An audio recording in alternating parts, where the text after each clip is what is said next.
देखिए हमने कल इस कुर्ती का पूरा प्रॉपर फिटिंग किया था। आज हम लोग चौक बनाने का तरीका देखेंगे। बिगिनर्स किस प्रकार से चौक बना सकते हैं। चौक होता क्या है, इस किनारे को फोल्ड करते हैं हिप से लेकर के ये दामन तक कंप्लीट, नीचे अगल बगल साइड को, तो उसको हम चौक बोलते हैं। सबसे पहला काम हमारा ये रहेगा, ये जितने भी फुचड़े वगैरह निकले हैं इन फुचड़ों को आपको काट के बाहर कर देना है अच्छे से, क्योंकि ये आपको फोल्ड करने में काफ़ी डिस्टर्ब करेंगे। तो इसको पूरा निकाल देना। कुछ कपड़े ऐसे होते हैं जिसमें लगातार फुचड़े निकलते ही रहते हैं, कितना भी काटोगे वो निकलते ही रहते हैं, ठीक है। तो ये जितना हो सके अपने तरीके से अच्छे से काट लेना। तो ये हम पूरा कटिंग कर लेते हैं, उसके बाद देखते हैं। तो देखिए हमने ये पूरा फुचड़ा वगैरह कटिंग कर लिया है। अब हमारा काम क्या है, इसको फोल्ड करना है। तो फोल्ड करने के लिए एक तो इस तरफ से फोल्ड कर सकते हैं पहले इस कॉर्नर को ऐसे, और दूसरा क्या है, ये नीचे को फोल्ड कर सकते हैं, ठीक है। तो हम नीचे को लास्ट में करेंगे, अगल बगल को पहले करते हैं। देखिए फोल्ड करने का तरीका बता रहा हूँ एकदम सिंपल स्टाइल में, ताकि बिगिनर को भी एकदम आसानी से समझ में आ जाए। दामन से लेके हिप तक ये आपको ऐसे फोल्ड करना है, देखिए इतना, ठीक। और इतना फोल्ड करने के बाद ये एक बार और, दो बार फोल्ड हो गया, एक बार छोड़ देता हूँ। ये देखिए इतना फोल्ड किए, फिर उतना ही फोल्ड किए, वो पूरा कपड़ा अंदर दबा हुआ है। अब क्या करेंगे, इसको सीधा इस तरह से लेके आएंगे मशीन पर ऐसे, और सिलाई चलाना शुरू करेंगे। तो यहाँ पर सिलाई लॉक कर लेंगे, ये मेरी आदत पड़ चुकी है सिलाई लॉक करने की। फिनिशिंग, चौक में फिनिशिंग का महत्व होता है, ठीक है। क्या करना है, फोल्ड करना है बराबर, पहले इस तरह से, जितना फोल्ड हो गया उतने को एक उंगली में, इस उंगली में राइट साइड के में दबा के रखना है, लेफ्ट हैंड पीछे रखना है, और सिलाई पे नज़र रखनी है। तिरछा नहीं होना चाहिए सिलाई, बस ये सिलाई चलाते जाना है। ये बिल्कुल जो beginning first day second day में मैंने बताया था ना, नज़र का खेल होता है, सीधी सिलाई चलाना। तो ये अच्छे से ऐसे फोल्ड करना। फोल्ड करने के बाद ये हम ऐसे सिलाई चलाएंगे, देखिए, ठीक है। बहुत अच्छे तरीके से ये चौक बन करके आएगा। अब यहाँ पर देखना, ये वाला जो हिस्सा है ना, इसको हम क्या करेंगे, ये यहाँ तक की सिलाई चली हुई है फिटिंग की, तो हम इसको ऐसे ये मोड़ते हुए जितना ला सकते हैं उतना लाएंगे। ध्यान देना, ये नीचे का जो कपड़ा है मैं इसको इस हाथ से ऐसे खींच रहा हूँ, इधर कर रहा हूँ, ये देखो, और इतना लाएंगे आगे, थोड़ा सा और आगे कर लेते हैं ताकि आपको और क्लियर समझ में। ये देखिए यहाँ तक ला लिए। अब ये जो नीचे का कपड़ा है वो पकड़ना नहीं चाहिए, तो इसको हम ऐसे खींच लेंगे अपनी साइड, और इस सिलाई को ना थोड़ा सा आगे लाएंगे। ध्यान देना, मैं समझा रहा हूँ उस चीज़ को समझना। इसको हम आगे लाएंगे ऐसे, कितना आगे लाएंगे, लगभग हाफ इंच। हाफ इंच आगे लाने के बाद देखिए ये नीडल अंदर रहना चाहिए, अंदर है, ये ऐसे ला के अंदर ही रखना, फिर प्लेजर उठा देना। उठाने के बाद इसको ऐसे घुमा देना। घुमाने के बाद ये वाला जो पीस है इसको लेके आएंगे। ध्यान देना, ये वाला जो पीस है इसको लेके आएंगे, और इस पीस को भी यहाँ पर हम फोल्ड करेंगे। कैसे फोल्ड करेंगे, वैसे ही जैसे उसको किए थे, एक बार अंदर और ये ऐसे, ठीक। फिर प्लेजर को रख देंगे, और उसके बाद ये वाली जो सिलाई है इसको सीधी लेकर के आएंगे, कहाँ तक, यहाँ तक। एक बार और आ जाए तो अच्छा है। ये देखिए आ गया, सुई नीचे, प्लेजर ऊपर, घुमा लेना है, घूम गया। उसके बाद ये जो धागा है जो पीछे लटका हुआ है इसको काट देना। अभी क्या करना है, इसको ऐसे रखना, बराबर रख लेंगे। देखना ये चीज कि ये कम ज्यादा गैपिंग नहीं होना चाहिए, एक बराबर रहना चाहिए। उसके बाद सिलाई को आगे बढ़ा लेंगे थोड़ा सा, ये देखो, फिर अच्छे से फोल्ड कर लेंगे। फोल्ड करने के बाद ये सिलाई हम कंटिन्यू करेंगे ऐसे।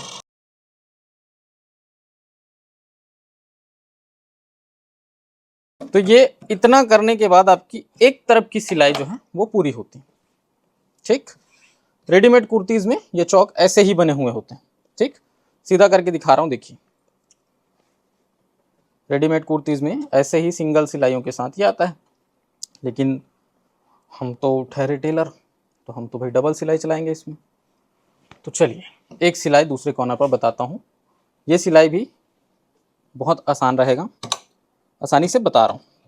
ये देखिए एकदम कॉर्नर पे, बिल्कुल कॉर्नर पे, और पीछे हाथ रखना है, सामने हाथ रखना है, नज़रों का खेल रहेगा, सिलाई एकदम सीधी आनी चाहिए।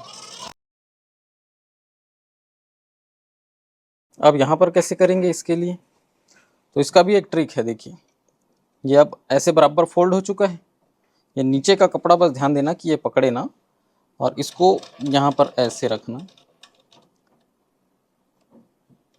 इतना दूर लाने के बाद ऐसे, वही सेम प्रोसेस, सुई अंदर है, प्लेजर उठाए, इस तरफ कूद देंगे ऐसे, और फिर प्लेजर उठाएंगे और यहाँ से ऐसे ये सिलाई कंटिन्यू करते हैं। ठीक है, आई होप आपको समझ में आया होगा। ये इस तरह से एक साइड का चौक कंप्लीट बन करके आएगा। आप इसकी फिनिशिंग देख सकते हैं। चौक में जो मेन फिनिशिंग होती है ना फ्रेंड्स, वो यहाँ पर की होती है। ठीक है, अब दूसरी साइड आते हैं, दूसरे साइड का बनाते हैं। और इसको मेरे हिसाब से आपको दिखाने की ज़रूरत है नहीं, एक साइड का जैसे बना है सेम दूसरे साइड का वैसे ही बनेगा। तो मैं इसको बनाता हूँ, फिर देखते हैं।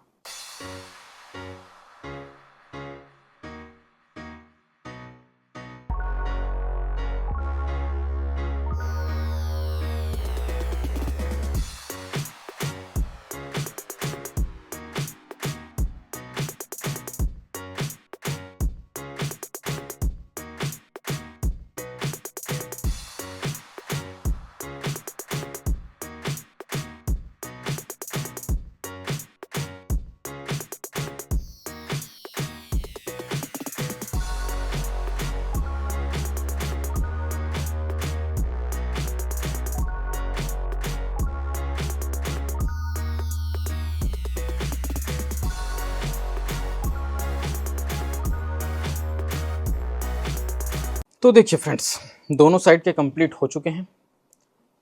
इस साइड का भी मैं आपको दिखा देता हूँ।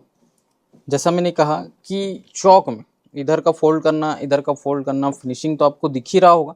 अगर चौक की सिलाई दिख रही है तो फिनिशिंग दिख रहा होगा। वैसे एकदम सेम कलर हमने यूज़ कर दिया तो सिलाई आपको शायद नहीं दिख रहा होगा। ये जो हिस्सा है जिसके बारे में मैं बात कर रहा था, ये पोर्शन आपका अच्छे से बन करके आना चाहिए। इस तरह से बनाओगे जो ट्रिक आपको बताया गया है, तो ये ऐसे खुलेगा। पहनने के बाद बहुत ही शानदार लुक आता है। ठीक है, अब ये वाले हिस्से को देखना, थोड़ा बहुत भी छोटा बड़ा दिख रहा है उसको निकाल दो, फोल्ड करते टाइम हो जाता है, कॉमन सी चीज़ है। ये देखिए, और अब नीचे वाले हिस्से को हम फोल्ड करेंगे। हमारी जो कैंचीज है ना, वो हम पेपर कटिंग करते हैं, इसकी वजह से इसका पूरा धार ख़त्म हो चुका रहता है।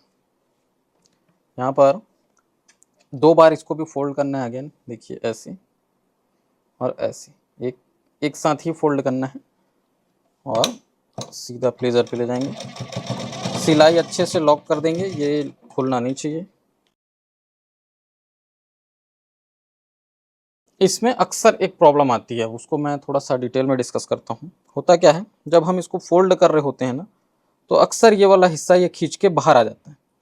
तो इसको सुधारने का जो ट्रिक है वो क्या है, इसमें हम छोटी मोटी प्लेट अंदर इस तरह से डाल सकते हैं। देखिए ये जो प्लेट है, ये छोटा सा प्लेट डाल देने से वो जो बाहर निकल रहा है वो नहीं निकलेगा, और आपकी फिनिशिंग बाहर से बिल्कुल ख़राब नहीं होगी।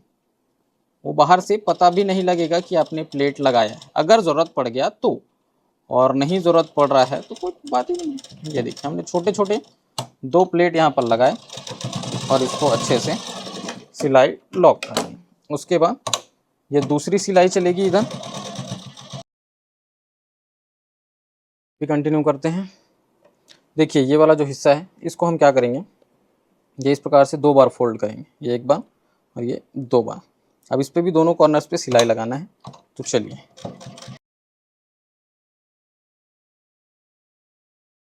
ऐसे इसको फोल्ड कर लेना और ये वाले हिस्से को हल्का सा खींच लेना, इस कुर्ती के कपड़े को, चौक को नहीं। और उसके बाद भी मान लो जैसे थोड़ा बहुत ये बाहर निकल रहा है तो चुन्नट डाल सकते हैं। आवश्यकता नहीं पड़ेगी चुन्नट डालने की, मैं दोनों ऑप्शन आपको बता दिया हूँ, चुन्नट डालने का भी, और ये इस हिस्से को हल्के से खींचेंगे तो भी आपको आवश्यकता नहीं पड़ेगी चुन्नट डालने की, और ये बराबर आ जाएगा। ठीक है, और उसके बाद दूसरी सिलाई।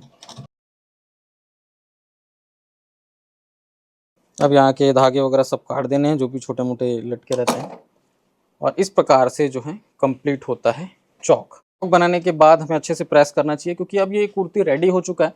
हम इसको प्रेस नहीं करेंगे क्योंकि ये प्रेस लगाने लायक कपड़ा नहीं है, एकदम सॉफ्ट कपड़ा है। मैं आपको थोड़ा सा इस कुर्ती को दिखाता हूँ, ठीक है। ये देखिए, ये आपका सबसे पहले जो हमने गले पर पाइपिंग वगैरह देखा था वो है, स्लीव लगाने का तरीका हमने देखा, फिटिंग करने का प्रॉपर तरीका देखा। अब एक खींचने का तरीका बता रहा हूँ। पूरा कुर्ती सिलने के बाद ये इस तरह से खींचोगे तो बढ़िया जा कर के बैठ जाता है, ठीक है।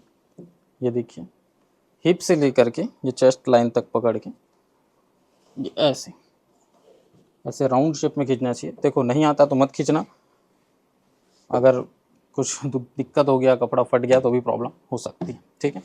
तो ये फाइनल लुक इस कुर्ती का, बहुत ही छोटी साइज़ का हमने बनाया। एक चीज़ का ध्यान रखना कि हमने जो कटिंग किया था वो कटिंग में लंबाई कम थी, क्योंकि पेपर में मैंने बताया था, तो इसमें लंबाई बस हमने थोड़ा सा बढ़ा दिया है, और बाकी ओवरऑल जो कटिंग थी सेम उसी को रख करके हमने ये कुर्ती बनाया। मुझे उम्मीद है आप लोग को पसंद आया होगा। वीडियो पसंद आया फ्रेंड्स तो उसको लाइक करना, शेयर करना, जुड़े रहिए इस 90 डेज चैलेंज के साथ। लगातार अच्छी अच्छी वीडियोस आते रहेंगी। तो मैं मिलता हूँ आपसे नेक्स्ट वीडियो में, तब तक के लिए जय हिंद, वंदे मातरम।